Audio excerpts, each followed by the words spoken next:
The penthouse was silent.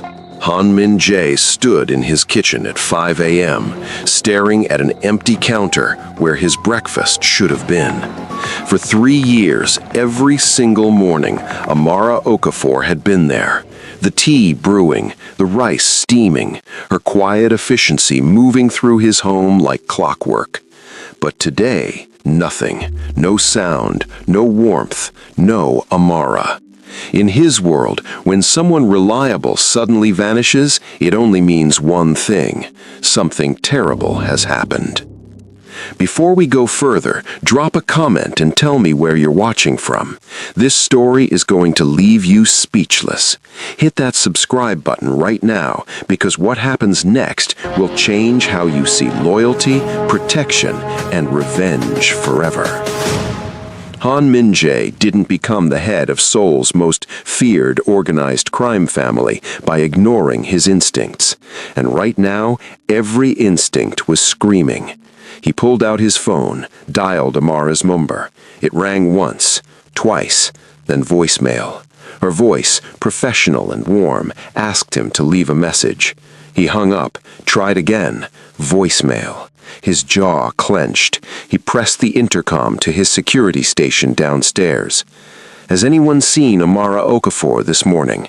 There was a pause. Then Kim Tae-sung, his head of security, responded. No, sir. She hasn't checked in at the service entrance. We thought perhaps she called in sick. She didn't call. Han's voice dropped to something cold, something his men recognized as dangerous. Pull her address from the employee files, now. Sir, she lives in Itaewon, the old district near... I know where Itaewon is.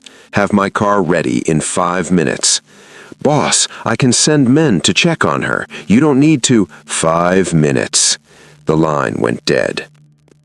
Han Min-jae had not driven himself anywhere in 3 years. He had not visited any neighborhood below the gleaming towers of Gangnam, where power and money lived. He had not concerned himself with the personal lives of his staff. But Amara's absence felt wrong. She had never missed a day, not when she had the flu and he had to physically send her home, not when the subway flooded and she walked through a storm to arrive on time, not even when her father passed away in Lagos and she still showed up the next morning, eyes red but hands steady, preparing his breakfast before flying home for the funeral. She was the most reliable person in his entire organization, more dependable than his lieutenants, more consistent than his accountants, more loyal than men who had sworn blood oaths to his family. The building in Itaewon was worse than he imagined. Crumbling concrete, rust stains running down the walls, a security gate hanging off broken hinges. Han felt anger rising in his chest. He paid Amara well. Why was she living in a place like this? What he didn't know was that she sent most of her salary home to Nigeria. Her mother's medical bills, her younger sister's university fees, her brother who needed surgery. Amara lived on almost nothing, sacrificing in silence while keeping his penthouse immaculate. Apartment 3C, second floor, no elevator. Han climbed the stairs, his expensive Italian shoes echoing against concrete stained with years of neglect. The smell of old cooking oil and dampness hung in the air. This was a world he had clawed his way out of as a teenager, a world he swore never to return to. Then he heard it. Shouting, a man's voice, ugly with rage, coming from behind a door at the end of the hallway. And beneath it, something that made his blood turn to ice. A woman crying. Amara's voice. Han didn't knock. His foot connected with the door just below the lock. The cheap wood exploded inward, the frame splintering, pieces of the lock mechanism scattering across a tiny living room with secondhand furniture and photographs on the walls. The scene inside made time stop. Amara was on the floor, curled into a protective ball, her arms raised to shield her face. Her hair, usually pulled back into a neat bun, was wild around her shoulders. Blood ran from her split lip. One eye was swollen completely shut, the skin around it already turning purple and black. Her white shirt was torn at the collar, bandages on her arms, old bandages from previous wounds, wounds Han had never known existed. Standing over her was a man, late 20s, tank top stretched over muscles. His fist was raised, ready to strike again. His name was Marcus Chen, and he thought he owned her. For one eternal second, the three of them were frozen. Then Amara looked up. She saw Han standing in the doorway, and her eyes, those calm, steady eyes that had greeted him every morning for 3 years, filled with something he had never seen before. Terror.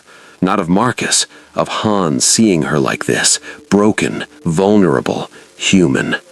That look shattered something inside Han Min-jae that he didn't know still existed. Marcus's survival instincts kicked in before his brain could catch up. He saw the tattoos crawling up Han's neck, partially visible above his black shirt collar, saw death standing in his doorway wearing designer clothes and custom shoes. He ran. Marcus scrambled across the room and threw himself through the window onto the fire escape. The sound of his footsteps clanging down metal stairs faded into the morning. Han let him go. Not because he was merciful, because right now, only one thing mattered. He crossed the room and dropped to his knees beside Amara. "I've got you." His voice, usually cold and commanding, came out barely above a whisper. Amara tried to speak, tried to say she was sorry, that she would come to work immediately, that she just needed a moment. The words came out broken and weak, interrupted by pain. "Don't speak," Han said quietly. "Just breathe."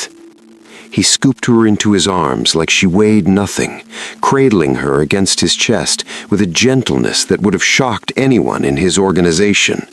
She tried to protest, tried to say she could walk, but her body was trembling, going into shock. He carried her down 2 flights of stairs, past neighbors who peered through cracked doors, then quickly looked away. In neighborhoods like this, you didn't see anything. You didn't remember faces, especially not the face of a man with tattoos on his neck and death in his eyes. His black Genesis G90 waited at the curb, engine running. Han placed Amara in the back seat as carefully as if she were made of glass, then slid in beside her. He pulled her head onto his lap, his hand resting protectively over her hair. "Drive," he told the guard behind the wheel. "Now." The ride to Gangnam took 15 minutes. Amara drifted in and out of consciousness, her breathing shallow, her body trembling. Han watched her face, the split lip, the swollen eye, the bruises forming like storm clouds across her brown skin. Each mark was a debt, each wound was a promise. Marcus Chen would pay for all of it. The private doctor was waiting when they arrived. Dr. Park had served Han's organization for 12 years, asking no questions, keeping no records, treating bullet wounds and knife cuts without ever contacting authorities. He examined Amara with professional efficiency, while Han stood in the corner, arms crossed, watching every movement. 2 cracked ribs, Dr. Park said, his voice clinical. Severe contusions across her back and shoulders, possible concussion, signs of repeated trauma over time. This wasn't the first incident. Han's hands curled into fists. She needs rest, monitoring, ice for the swelling, pain medication. No hospital, Han said. It wasn't a request. Understood. She can stay here. I'll check on her every 6 hours. They put her in Han's bedroom, the master suite with floor-to-ceiling windows overlooking Seoul's skyline, silk sheets, a bed large enough for 4 people. Amara looked impossibly small in the center of it, fragile, lost in a sea of luxury she had cleaned 1,000 times but never inhabited. Han pulled a chair beside the bed and sat. He didn't move for 4 hours. He watched her breathe, watched her face twitch in troubled sleep, watched the rise and fall of her chest beneath the blanket, counting each breath like a prayer. At some point, her hand slipped from under the covers, bandaged fingers, swollen knuckles, evidence of how hard she had tried to defend herself before Han arrived. He reached out and took her hand in his. Her skin was warm against his calloused palm. "I will find him," Han whispered, his voice barely audible, "and I will make him feel everything he did to you.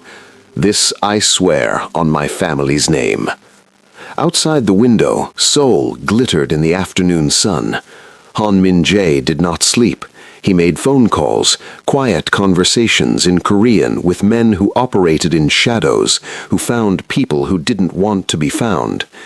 When Amara woke 16 hours later, the first thing she saw was Han, still in the same chair, still watching her with an intensity she had never experienced before. "Mr. Han," she whispered, her voice hoarse. She tried to sit up, gasped at the pain in her ribs, clutched her side. "I'm so sorry. I should have called.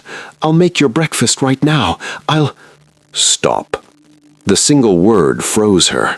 Han leaned forward, his elbows on his knees, his dark eyes holding hers. "You will not apologize. You will not make breakfast. You will not return to that apartment." His voice was calm, but beneath it ran something molten, something dangerous. "Ever." Amara's eyes filled with tears. She had been fighting since Marcus's first punch 6 months ago, pretending everything was fine, hiding the bruises under long sleeves, applying makeup to cover the marks, showing up to work early so no one would see her limp. "Am I fired?" Something flickered across Han's face. Pain, anger, something she couldn't name. "You are not fired." He stood slowly, towering over her, but somehow making himself less threatening, keeping his distance. "You are under my protection now. No one will touch you again. No one will hurt you again. This is my word." A knock at the door interrupted them. A young man entered, tall, lean, with kind eyes that softened when he saw Amara's injuries. She recognized him vaguely. Lee Jae-hyun, one of Han's most trusted men, always polite when he visited the penthouse. "Jae-hyun will guard this room while I'm gone. Anything you need, he provides. You don't leave this penthouse, not until I say it's safe." "Where are you going?" The question escaped before Amara could stop it. Han paused at the threshold. He didn't turn around. "To handle business." Then he was gone. 30 minutes later, Han descended into the basement of a restaurant in Gangnam that hadn't served food in 20 years. The room was filled with men who lived in shadows, informants, enforcers, hunters who tracked people across continents if necessary. Han stood before them, his presence commanding instant silence. Marcus Chen, late 20s. Last seen fleeing an apartment in Itaewon this morning. His voice was ice wrapped in silk. "He put his hands on a woman under my protection. I want him found." One of the hunters shifted. "Dead or alive, boss?" Han's jaw tightened. His hands curled into fists at his sides, the tattoos across his knuckles flexing. "Alive." The word dripped with dark promise. "I want him breathing when you bring him to me. What happens after that is between him and me." The men nodded and dispersed. They had 48 hours. Marcus Chen made it 31 hours. He thought he was smart, ditched his phone, withdrew cash from 3 different ATMs, bought a bus ticket to Busan using a fake name, kept his hood up, his head down, avoided cameras. He thought he could disappear into South Korea's crowds, become nobody, start over somewhere Han's reach couldn't extend. He was wrong. Han's hunters found him at Seoul Express bus terminal, trying to board the 2 a.m. bus to Busan. They moved fast, professional.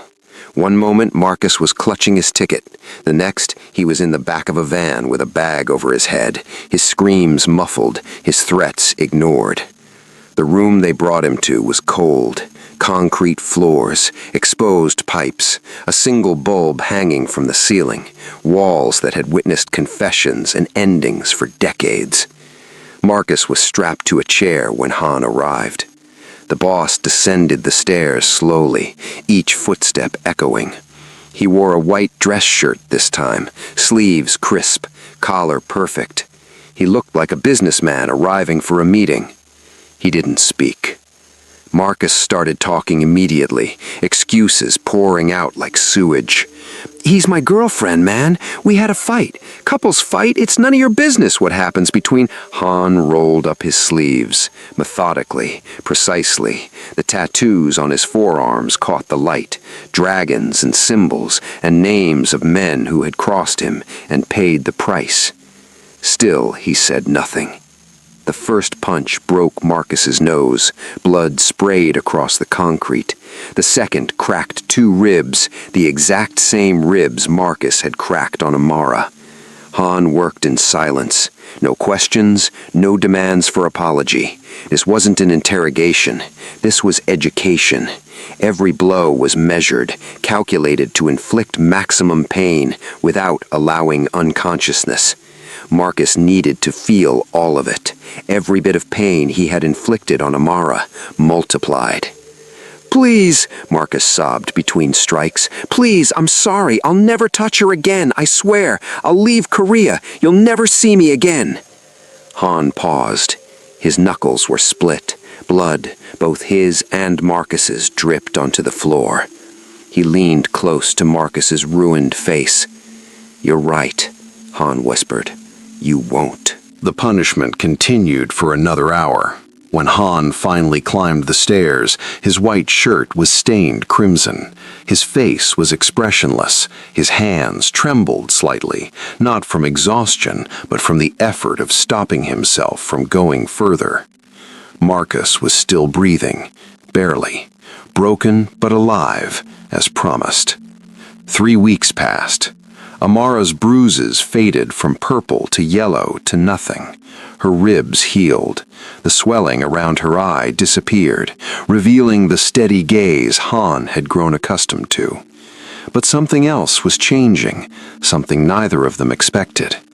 She started cooking again, not because Han asked, not because she felt obligated, but because one morning she woke before dawn and felt the pull of routine, the comfort of creating something for someone who had saved her life. Han found her in the kitchen at 5:30 a.m., moving through cabinets she knew better than her own apartment, preparing breakfast she had made 1,000 times before. "You should be resting," he said from the doorway. Amara didn't startle. She had heard him coming. "I wanted to," she said simply, turning to look at him. "For you." They ate together that morning, Han at the head of his massive dining table, Amara sitting beside him instead of serving and disappearing like before. She told him about growing up in Lagos, about her family's struggles, about why she came to Korea 5 years ago, chasing opportunity and hope, about sending every spare won home and living in that terrible apartment because her family's needs came first. Han listened, really listened, and something inside his chest that had been frozen for 20 years began to thaw. This became their ritual, morning meals shared in comfortable silence or quiet conversation.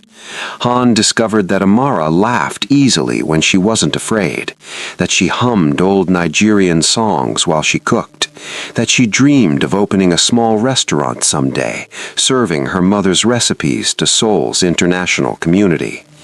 He also discovered jealousy. It happened slowly, then all at once. He would come home to find Amara in the garden with Jae-hyun, their heads bent together in easy conversation, her laughter floating through the windows, bright, unguarded, a sound Han realized he had never drawn from her himself. When he entered a room, that lightness vanished. Her shoulders would straighten, her smile would become polite, professional. The warmth would retreat behind something careful and controlled. She was grateful to him, she respected him, but she still feared what he represented, the violence, the power, the blood on his hands. Jae-hyun was different. Jae-hyun was safe. Jae-hyun didn't carry the weight of bodies and broken bones in his past. Han watched them from his office window one afternoon. Amara laughing at something Jae-hyun said, touching his arm with casual affection, her smile genuine and free. The jealousy burned, but beneath it was something worse, understanding. Han Min-jae had built an empire on fear and respect. He had clawed his way from poverty to power through violence and intelligence. He commanded hundreds of men. Politicians and police commissioners answered his calls. He could snap his fingers and destroy lives, end careers, erase problems. But he couldn't make Amara look at him the way she looked at Jae-hyun. He couldn't draw that unguarded laughter from her lips. He couldn't be the person who made her feel safe instead of protected. There was a difference, and he was finally understanding it. 2 months after the incident, Han made his decision. He called Amara to his office one evening. She came immediately, that old nervousness creeping back into her movements. "Sit," he said gently, gesturing to the chair across from his desk. She sat, hands folded in her lap, waiting. Han pulled an envelope from his drawer. Inside was a bank statement, her name, a number that made her eyes go wide. "What is this?" "Compensation," Han said, "for everything you endured, for 3 years of loyal service, for suffering that happened because I didn't know and didn't protect you soon enough." Tears welled in Amara's eyes. "Mr. Han, this is too much. I can't." "You can." His voice was firm. "And you will. Your mother's medical bills are paid. Your sister's university fees for the next 4 years are covered. Your brother's surgery is scheduled for next month at Seoul National University Hospital, the best surgeons in Korea." Amara's hand went to her mouth. "How did you—" "I made it my business to know." He paused. "There's more." He pushed another document across the desk. A deed, an apartment in Honnam-dong, one of Seoul's most prestigious neighborhoods. 3 bedrooms, modern kitchen, security, safety. "This is yours. No rent, no strings. It's in your name." "I don't understand," Amara whispered. "You're free, Amara." Han's voice was soft, softer than she had ever heard it. "You don't work for me anymore. You don't owe me anything. You can stay in Korea, or you can go home to Nigeria with enough money to never worry again. The choice is yours." "But I don't want to leave," she said quickly.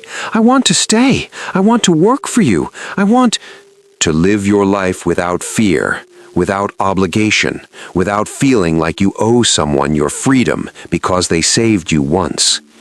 Amara stared at him. "Is this because of Jae-hyun?" Han almost smiled. Almost. "This is because you deserve to choose your own path.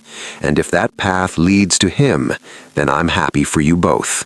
He's a good man, better than me in the ways that matter."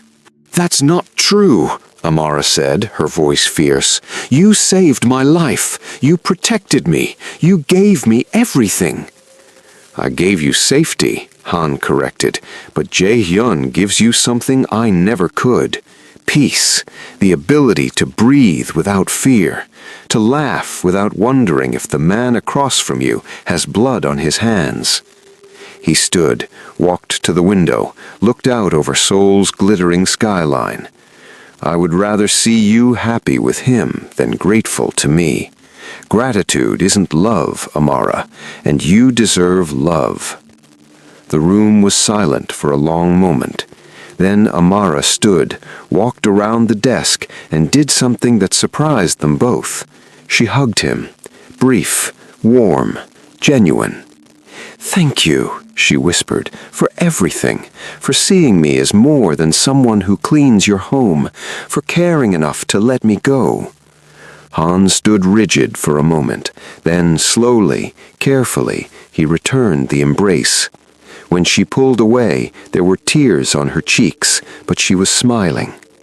6 months later, Han Min-jae stood in the back of a small church in Itaewon, watching Amara Okafor walk down the aisle in a white dress, her smile radiant, her hand in her father's as he gave her away.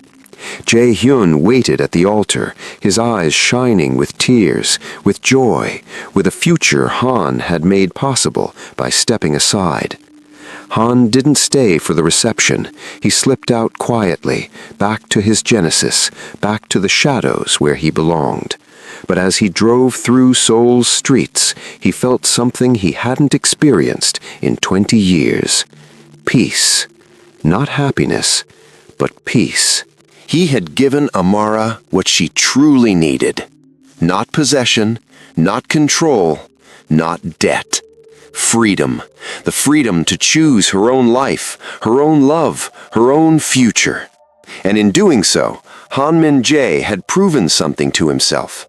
That even men built from violence and blood could still choose mercy, could still choose to protect without owning, could still care without consuming.